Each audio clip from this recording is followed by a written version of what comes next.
Hi అండి, అందరికి నమస్తే. Welcome back to our channel జ్యోతిష్ వంటశాల. ఈ రోజటి వీడియోలో నేను పిల్లలైనా పెద్దలైనా చాలా ఇష్టంగా తినే ఎగ్ ఫ్రైడ్ రైస్ చేస్తున్నాను.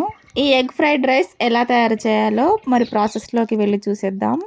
ముందుగా అయితే స్టవ్ ఆన్ చేసుకొని ఒక కడాయి పెట్టుకొని, కడాయి కాస్త హీట్ అయిన తర్వాత దీంట్లోకి 1 టేబుల్ స్పూన్ ఆయిల్ వేసుకోవాలి. ఈ ఆయిల్ కూడా హీట్ అయిన తర్వాత దీంట్లోకి గరం మసాలా దినుసులు వేసుకుంటున్నాను. 2 లవంగాలు, 2 ఇలాచీలు, 1/2 ఇంచు దాల్చిన చెక్క, ఒక బిర్యానీ ఆకు, కొంచెం షాజీరా వేసుకున్నాను. అలాగే 2 పచ్చిమిర్చి చీలికలు కూడా ఇలా నిలువుగా చీల్చుకొని వేసుకున్నాను. నెక్స్ట్ ఒక పెద్ద సైజు ఆనియన్ని కూడా ఇలా స్లైసెస్ లాగా నిలువుగా కట్ చేసి వేసుకున్నాను. ఇప్పుడు వీటిని స్పూన్తో మంచిగా కలుపుతూ ఫ్రై చేసుకోవాలి.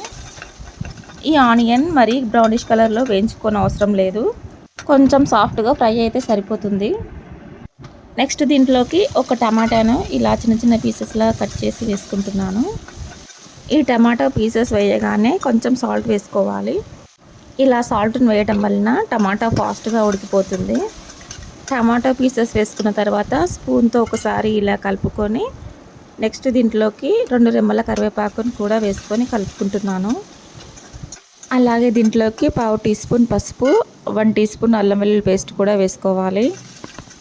ఈ అల్లం వెల్లుల్లి పేస్ట్ వేసుకున్నాక దీన్ని పచ్చివాసన పోయే వరకు ఇలా బాగా ఫ్రై చేసుకున్నాక 1/2 టీ స్పూన్ కారం వేసుకొని మంచిగా ఫ్రై చేసుకోవాలి.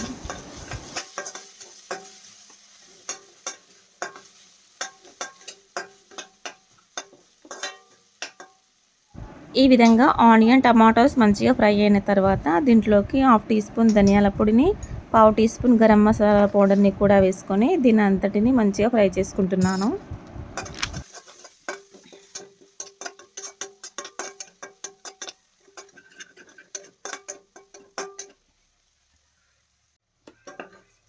ఈ విధంగా ఇవన్నీ ఫ్రై అయిన తర్వాత స్పూన్తో ఈ ఆనియన్ మసాలా అంతటిని ఒక పక్కకు అనుకొని 2 గుడ్లను వేసుకుంటున్నాను. ఇందులో నేను ఇక్కడ ఈ ఎగ్ ఫ్రైడ్ రైస్ని ఒకరికి మాత్రమే చేస్తున్నాను కాబట్టి 2 గుడ్లను వేసుకుంటున్నాను. ఈ ఎగ్స్ అనేటివి ఒక్కొక్కరికి 2 గుడ్ల చొప్పున వేసుకుంటే అక్కడక్కడ ఎగ్ పీసెస్ కనిపించి కొంచెం తినడానికి ఇంట్రెస్ట్గా తింటారు. ఈ ఎగ్స్ వేసుకోగానే వెంటనే కలపకుండా ఒక 2 మినిట్స్ పాటు అలాగే వదిలేయాలి. 2 నిమిషాల తర్వాత ఇలా వేసుకున్న ఎగ్ ఆమ్లెట్ని మరోవైపుకు మెల్లిగా టర్న్ చేస్తూ స్పూన్తో ఫ్రై చేసుకుంటూ చిన్న చిన్న పీసెస్ లాగా కట్ చేసుకుంటూ ఫ్రై చేసుకోవాలి.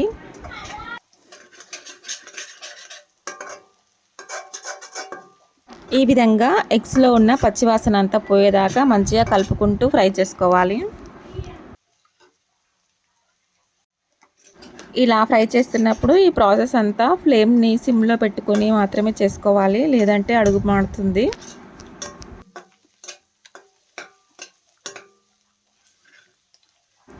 ఈ ఎగ్ పీసెస్ మంచిగా ఫ్రై చేసుకున్న తర్వాత ఈ ఆనియన్ మసాలాలోకి కలిపేసుకొని ఇప్పుడు దీంట్లోకి రైస్ యాడ్ చేసుకోవాలి.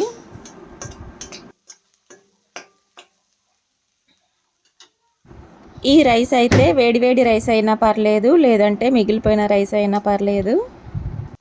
ఈ విధంగా ఉడికించుకున్న రైస్ని ఉండలు లేకుండా కలుపుకున్న తర్వాత ఈ రైస్ని ఎగ్ మసాలాలోకి వేసుకొని రైస్ని మసాలా అంతా బాగా పట్టే విధంగా మంచిగా కలుపుకోవాలి.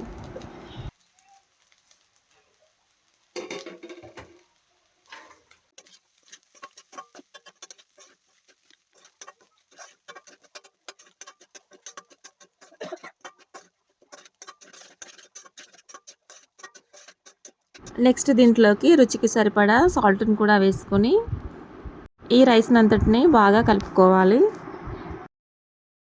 అంతేనండి, ఎగ్ ఫ్రైడ్ రైస్ అయితే రెడీ అయిపోయింది. ఫైనల్గా దీంట్లోకి సన్నగా కట్ చేసి పెట్టుకున్న కొత్తిమీర తరుగును కూడా వేసుకొని ఈ రైస్ని అంతా మంచిగా కలుపుకోవాలి.